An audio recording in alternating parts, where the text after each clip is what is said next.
5 jaar gelede het Hernig en Zandria Forshey die familieplaas Muiskraal boerdery in Ventersdorp by Hernig se pa oorgeneem.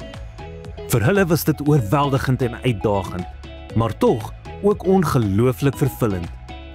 Ten spyte van uitdagende produksieomstandighede het Hernig die belangrikheid geleer van klein begin en nederig bly terwyl hy sy doelwitte met vasberadenheid nastreef. Met sy pa se leiding en sy vrou se onwrikbare ondersteuning is Hernig optimisties oor die toekoms en deel. Pannar Saad was 'n betroubare vennoot deur hierdie reis om 'n boer in my eie reg te word en het my die afgelope 5 seisoene ondersteun. Hul toewyding gee my vertroue dat ons saam groot dinge kan bereik. Neem die eerste stap na jou eie sukses. Maak Pannar ook deel van jou reis en ontdek wat 'n verskil dit kan maak.